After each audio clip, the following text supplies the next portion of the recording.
हे देवगण, तुम लोग शीघ्र ही ब्रह्मा के निकट जाओ और उन्हीं से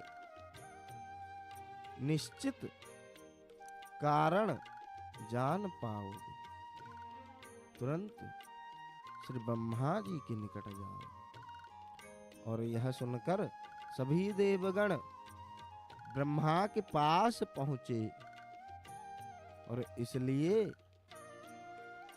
हे मुनिगण, पहले स्वयं श्री जगन्नाथ जी ने ब्रह्मा जी से ही अपनी कथा कही थी और बाद में ब्रह्मा जी ने शिव जी से और फिर शिव जी ने स्कंद से कही थी। मैंने स्कंद से जो कुछ सुना वह आप लोगों को सुनाऊंगा।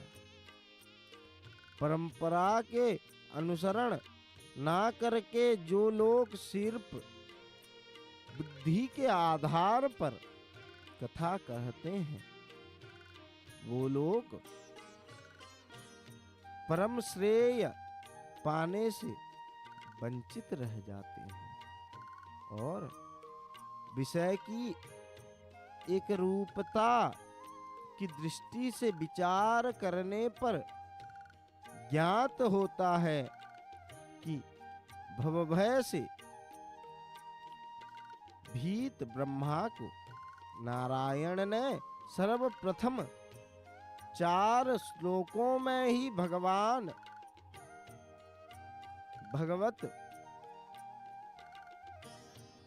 सुना दिया था। ठाकुर जी के जो भागवत कथा है, ये 4 श्लोकों में ही सुना दिया था और बाद में ब्रह्मा ने उसे अपने पुत्र नारद को सुनाया। नारद ने व्यास देव जी को सुनाया और व्यास देव ने सुक मुनि से कहा कि सुखदेव ने गंगा के किनारे जो प्रायोपविष्ट राजा परीक्षित को वह भागवत सुनाया और वहां उनके सुखदेव के शिष्य सुत भी श्रवण कर रहे थे।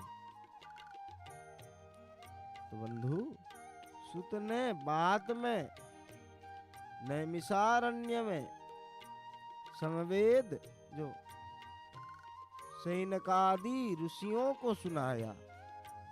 इस प्रकार संवाद रूपक परंपरा द्वारा भागवत कथा प्रसार हुआ। तो बंधु देखिए, वर्तमान हम ठाकुर जी के आरती का दर्शन कर रहे थे। मंगल आरती का, दिव्य भव्य मंगल आरती का हम दर्शन कर रहे थे। पूजा पंडा सामंत महाभाग ठाकुर जी के सम्मुख खड़े होकर कपूर आरती को प्रज्वलित करके श्री पतित पावन भगवान जी के श्री चरणों में आरती प्रदर्शन कर रहे हैं, आरती दिखा रहे हैं। और ठाकुर जी को आरती दिखाने के बाद वर्तमान सिंहद्वार के तरफ एक बार आरती दिखाए। बंधु क्यों? क्योंकि विभिन्न देवा देवी, पूरे देव समाज इस सिंहद्वार में उपस्थित होकर ठाकुर जी को देखते रहते हैं, ठाकुर जी का दर्शन करते हैं। देखिए भक्त किस प्रकार अपने दोनों हाथ को उठा रहे हैं। बंधु, जब पूजा पंडा सामंत महाभाग ठाकुर जी के चिता के सम्मुख आरती को ले जाते हैं, उस समय भक्तों की हाथ मानो अपने आप उठ जाता है। एक अलग ही आध्यात्मिकता भक्तों के अंदर जाग उठती है। एक आध्यात्मिकता का लहर इस सिंहद्वार में चल बसता है और भक्त प्रेमाश्रु ठाकुर जी के श्री चरणों में निवेदन पूर्वक आज ठाकुर जी के मंगल आरती का दर्शन कर रहे हैं।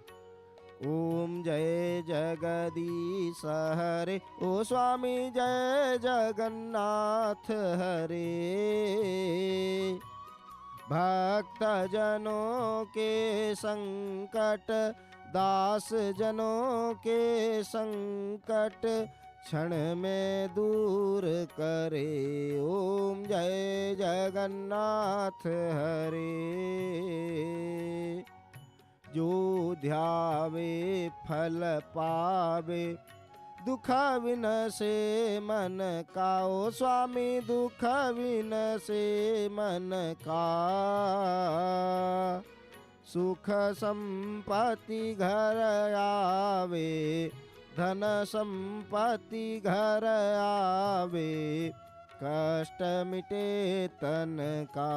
ओम जय जगदीश हरे। मात पिता तुम मेरे, शरण गऊँ मैं किसकी। मोरे स्वामी शरण गऊँ मैं किसकी। तुम बिन और न दूजा, प्रभु बिन और न दूजा। आस करूं मैं किसकी। ओम जय जगदीश हरे, ओम जय जगन्नाथ हरे। भक्त अपने दोनों हाथ को उठा रहे हैं और ठाकुर जी के श्री चरणों में स्वयं को अर्पण कर रहे हैं, समर्पण कर रहे हैं। बंधु, भक्त जब आकर इस सिंहद्वार में उपस्थित हो जाते हैं, उसके बाद बंधु भक्त स्वयं भी जान नहीं पाते कि ये शरीर का क्या गतिविधि हो रहा है। देखिए, हमें एक छोटे लड्डू गोपाल जी का दर्शन होने लगा है। भक्त ठाकुर जी को लेके आए हैं और सिंहद्वार में खड़े होकर ठाकुर जी को हाथ में लिए हैं और ठाकुर जी का सुंदर श्रीमुख का हम दर्शन कर रहे हैं। इस प्रकार का भाव प्रकट होता है कि गोपाल जी मंद मंद मुस्कुरा रहे हैं। छोटे से ठाकुर जी बाल स्वरूप में श्री गोपाल जी का हम दर्शन कर रहे हैं। इधर पूजा पंडा सामंत महा